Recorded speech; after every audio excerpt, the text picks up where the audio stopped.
Hi guys! I have got a scrapbook layout for you today as part of the Pink Paislee design team, and today I am going to use the Truly Grateful collection by Paige Evans to sort of disguise these 4 photos.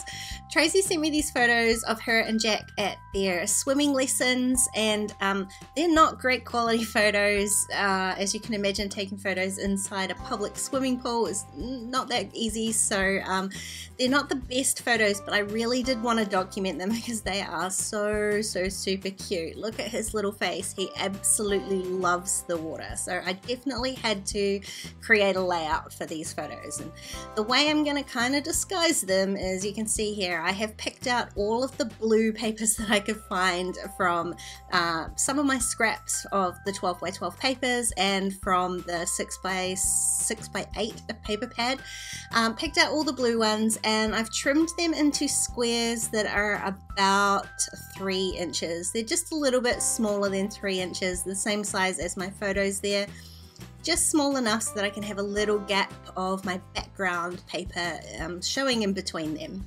And you can see there I did start with white cardstock, but I've got this blue theme going, so I might as well carry on with the super blueness of it, and I transferred all those little squares onto the blue cardstock, and I really love how that picks up that almost aqua-y color of the pool in the photos. Now basically all I'm going to do from here is embellish each of these little squares. I really love this title from the puffy stickers, Make Your Own Magic, and it happens to be in blue, so I think that's going to look really cute. And I'm going to just stick that next to one of the photos so that your eye is drawn to that sort of main photo of Tracy and Jack there.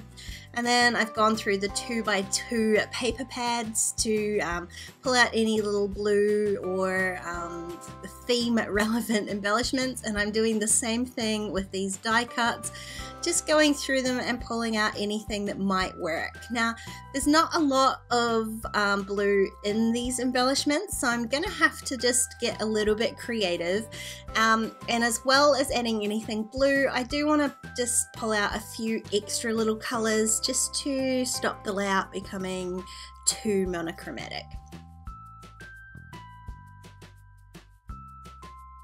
Now I'm definitely not sticking anything down just yet. I'm just pulling out as many options as I can find, and I'm definitely not even going to use all of the ones that I'm pulling out, but it's going to make my decisions easier later on if I've got a base of things to work with. So I'm looking basically through every sort of embellishment that I've got. I'm not making too many decisions, just pulling out anything that's relevant, and I'm going to do a little bit more work on this background before I make any commitments to any of these embellishments. I was looking through this pack here to try and find something to put some journaling on. I do want to add a little bit of journaling to this layout, and I think this little tabbed grateful piece is going to look really cute and be a really cute spot for my journaling. So like I said, I want to do a bit more work on my background first, which also includes sticking things down because none of these pieces are actually adhered yet. So the way I'm going to adhere all of these little squares is just add a small amount of adhesive first, just to make sure everything stays in place. I'm not going to glue down my photos just yet, but I need them in place so that I can make sure all of my little squares line up. The photos I am going to add a bit of foam to the back of.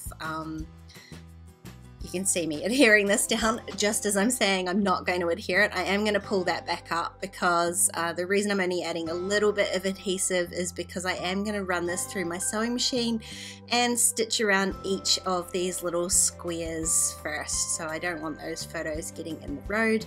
It was just easier to start with one so that I can make sure everything lined up in place. Then I can just carefully remove that photo I did stick down and run that through my sewing machine. Now, it did take a little bit of time. It was mildly more complicated than I had thought to put a 12x12 piece all the way under my sewing machine, but I got there eventually.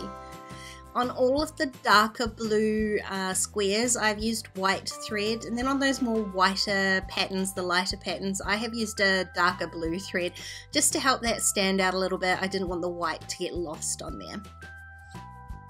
And you've seen me just use my fingers, my nails, just to rough up those edges a little bit to give this layout a little bit of texture. And before I go ahead and finish off everything else, I'm going to add a few little splatters of white ink just around the place. It's going to give me a little bit more interest and a little bit more texture. Plus I love the idea that like it's got like splashes of paint on it, which I think works nicely with the swimming theme. And then I do have to be mildly patient and let that dry. Now I can get back to sticking my photos back down again, and again with this sort of texture theme in mind, I am going to add a little bit of blue thread behind the photos. So as I'm sticking them down, I'm just using a bit of craft foam and then whizzing up a little bundle of thread, and then when I stick my photo down on top, it's going to stick that thread down as well. Once I've done all 4 of those photos, I can carry on with the embellishment, and the first thing I'm going to do is add my title. I trimmed the title out of the sheet, which I think makes it really easy to not only place your title, you can see where on the layout you actually want to put it, but it does make adding a title like this a little bit easier because all of these pieces are singular. There's single letters, there's some parts of words. It just helps to be able to place them underneath the acetate so you can make sure that you're placing them in the way that they were intended, which is what I like because I want it to sit on the square overhanging a little bit. It overhangs onto the photo. It just makes a real focal point on what is going to end up being quite a busy page. And now I'm going to start embellishing, and I'm just adding a little bit and pieces to each of the squares basically. I'm not worrying too much about keeping them inside the square. I like the idea that they're going to overlap the photos, overlap the edge of the squares a little bit. Some of the pieces I'm going to add with foam to give them a little bit of dimension, and some I'm just going to stick straight down. So the first one up the top, I added that little mushroom, and again that was what I meant about adding a few little dashes of color here and there. I've already used a mushroom paper that has those little pops of red, and there is a red ball in one of the pull photos as well, so it makes sense to add a few more pieces of red around the page. Now my little journaling spot I had to trim down a little bit so that it would fit inside the square and give me a nice border, and I'll just handwrite my journaling on that later on because I have already stuck that down, and something small like that I find very hard to put through my typewriter anyway, so I'm just going to suck it up and put up with my handwriting. I had initially started off with a few pieces from the 2x2 pad in there, and the more I worked on the layout, the more I decided I didn't really need those. So this little bird, I had initially had him on just a white background to make sure he didn't get lost, but I actually kind of liked the idea of making him to more of a cluster with the mushroom there. So I moved him from the center of the square off to the left hand side.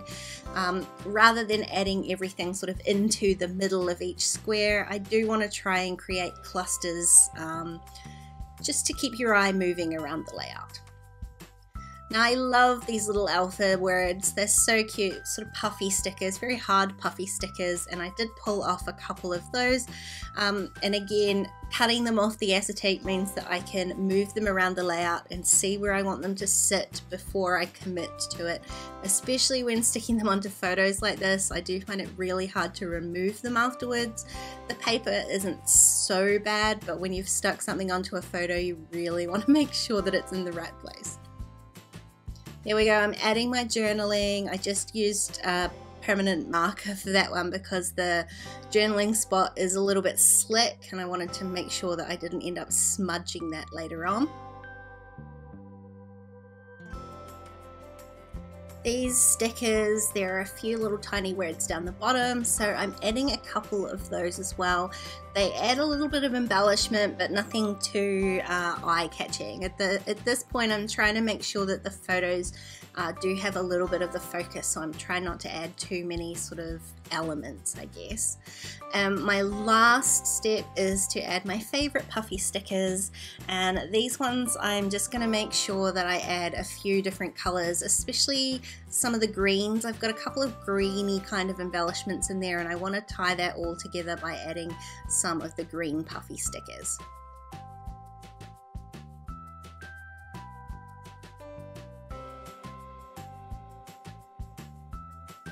One more for luck, little love heart for Jack, and this layout is all done.